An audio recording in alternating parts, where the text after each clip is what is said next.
السلام عليكم خوتي وخواتاتي، مرحبا بكم في فيديو جديد. اليوم ان شاء الله بغيت نحضر معكم وبغيت نشاركها معكم الصراحه بسطيله الدجاج. صراحه غنديرها غير لوليدات، يعني ماشي زعما دايره شي كوموند ولا شي حاجه، غير بسطيله صغيره موين لوليداتي، وقلت علاش لا ما نشاركهاش معكم. كما كتشوفوا معايا راني كنحتاج كما كتشوفوا البسطيله. هنا عندي دجاجه، درت هنا دجاجه كامله من بعد ما غسلتها بالملحه والحامض والخل، وحيدت هذيك القشره ديال الجلفه ديالها الفوقانيه كما كتشوفوا. المهم الدجاجه على حسب كل واحد شحال غيدير الحجم ديالو. يمكن لكم الا كانوا عدد الاشخاص كثار يمكن لكم ديروا جوج دجاجات. هنا عندي تقريبا 400 غرام ديال اللوز، يمكن لكم ديروا اكثر، يعني انا هادشي اللي متوفر عندي الصراحه. هنا عندي تقريبا كيلو البصله من بعد ما قطعته، وفصيص ديال الثومه حكيته، وعندي هنا المعدنوس من بعد ما غربته، عندي القرفه والسكر الكلاصي غنحتاجهم. اللوز بالحق هنايا غير مقشره مازال ما قليته، وغنقليه وغنطحنو، والزبده هادو غنحتاجهم اللوز. وعندي هنا 8 البيضات كما كتشوفوا. وهنا العطريه اللي غنتبل بها الدجاج كما كتشوفوا. هنا عندي معلقه صغيره ديال الحرقوم، معلقه كبيره ديال السكينجبير، شويه الملحه، ما كثرش الملحه لان الملحه الدجاج مغسول بالملحه. وهنا شويه عويضات صغار ديال القرفه، معلقه السمن، عطريه البسطيله، وشويه الابزار. وهنا عندي شويه الزعفران الشرع. الا ما عندكم الزعفران الشرع يمكن لكم ديروا الضمه ديال الزعفران كما كتشوفوا، والزيت من طبيعه الحال. اول حاجه غنمشي نحضر معكم الدجاج.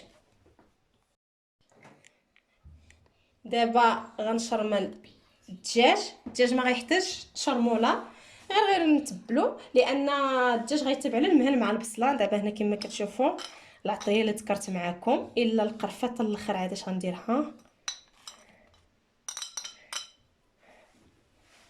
نضيف لها واحد شويه الماء.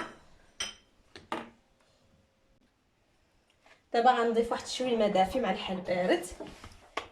بسم الله، باش يتخلطوا لنا هاد المكونات.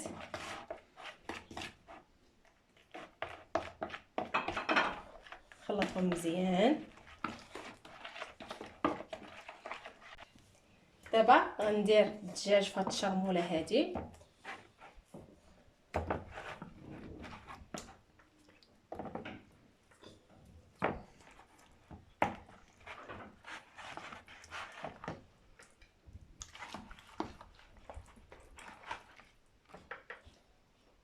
ومن بعد شويه نتلاقى معكم ان شاء الله.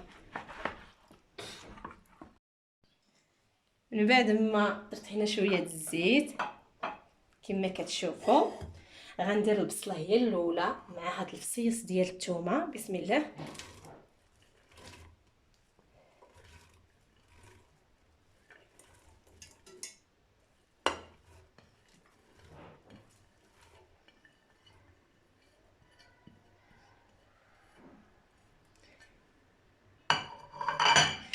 غنديرهم لتحت هنا عاداش غنستف الدجاج. دابا ما غندير حتى ماء لان البصله غتطلق الماء، داك الثومه والبصله راه غتطلع على الدجاج.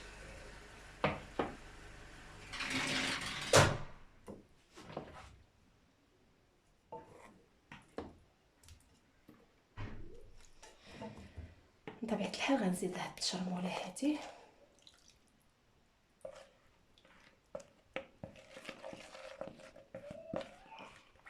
وغنضيف عويده قرفه، وغنربط المعدنوس وغنضيفو ليه، وغنخليه يطيب على المهل ديالو، ومن بعد شويه نتلاقى معكم ان شاء الله.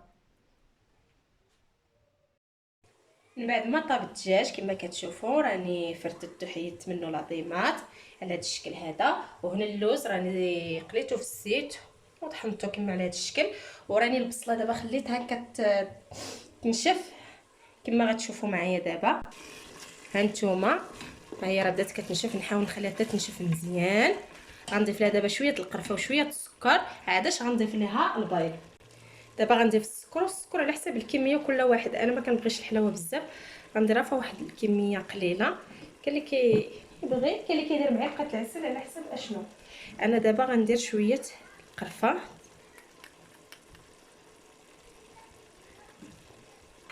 ونخليها تنشف. عادش غنضيف ليها الحول. لا اسمحوا لي. دابا غنجيب البيض نضربو بسم الله باش نضيفو لديك التغميره ديال البصله. بسم الله.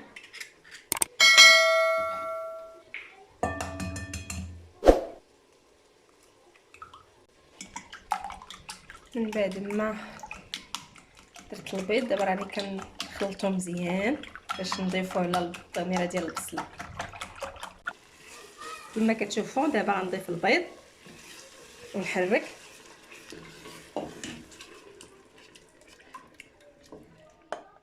كاين اللي كيدير البيض كاين اللي ما كيديروش. انا كنفضل انني ندير البيض. المهم نبقى نحرك حتى تشرب مزيان ما يبقاش عندنا فيها الماء. من بعد شويه نتلاقى معكم. دابا غنجيب اللوز اللي غنضيف ليه شويه السكر وشويه القرفه وشويه الزبده. بسم الله.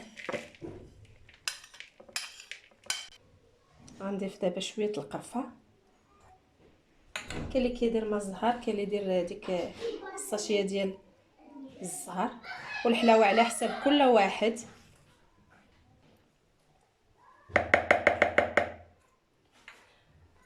انا ذوبت شويه الزبده حتى ولات نوازيت كما كتشوفوا. المهم نخلط هاد المكونات ما خصهاش تكون فيها الزبده بزاف. هانتوما من بعد ما درت فيها غير شويه الزبده ماشي بزاف. هانتوما راني جبت واحد الصينيه دابا كندير فيها الورقه. الصراحه واخا هاد الورقه صراحه خرجت فيها ما زويناش. نحاول انني ندهنها مزيان كما كتشوفوا. الورقه كتقطع يعني ماشي مشكل. غنحاول معاها نحاول انني ندهنها مزيان بالزبده والزيت. ديك الزبده اللي شاطت ليا نوازيل زدت عليها شويه الزيت.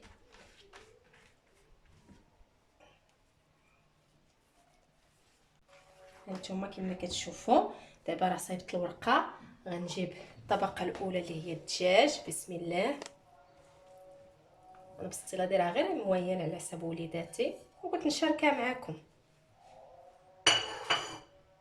نحاول انني نستف هاد الدجاج هذا. دابا غنضيف الطبقه الثانيه اللي هي البصله والبيض. هذه البصله والبيض الضميره ديال البصله اللي شفتوا معايا من بعد ما نشفت وزدت عليها البيض هي الطبقه الثانيه. دابا غنضيف الطبقه الثالثه اللي هي اللوز.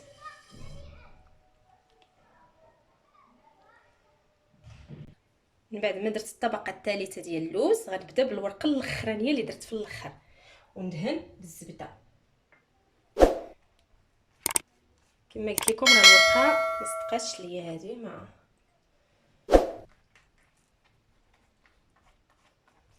نجيب الورقه اللي درت المورا هذيك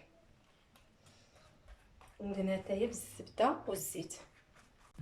ونجيب الورقه الاخرى اللي كاينه هنا. بطبيعه الحال راه غنضيف مازال الورقه باش غنلمط. نحاول انني ندهن بالزبده والزيت. هانتوما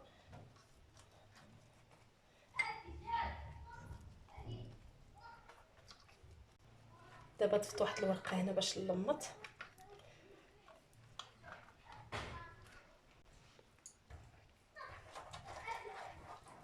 ونحاول انني ما نحبسش من الدهين ديال الزبده والزيت.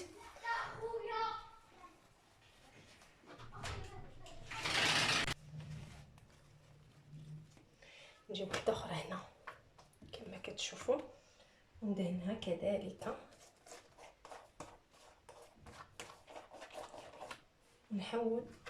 نحاول انني ندخل هاد الشنيبات هادو بحال هكا نلمط. ومازال انا راه الورقه شويه كما قلت لكم الا كانت الورقه مزيانه راه ما غاديش تعذبكم نهائيا. ندهنها بالبيض.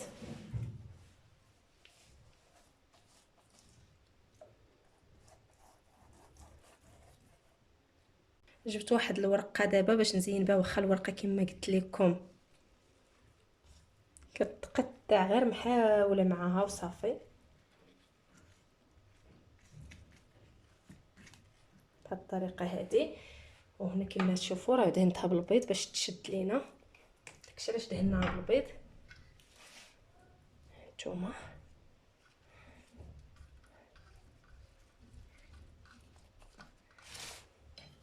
نجيب ورقه واحده اخرى غنديرها نفس الطريقه، ندير هكا ونحاول نرخف على صبعي. ها نتوما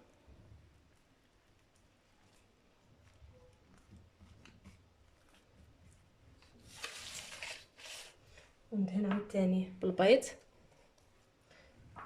كيف ما كتشوفوا. المهم غنستمر هكا حتى نسالي التزيين ديالها. دابا كما كتشوفوا من بعد ما ساليت التزيين ديالها كتجي على هذا الشكل، غندخلها للفرن على نار مهيله. في الاول كنجهد ليها واحد شويه ومن بعد كنقص لها العافيه. انا كنشعلها من التحت ومن الفوق، والفرن على حسب كل واحد. ومن بعد شويه نتلاقى معكم ان شاء الله.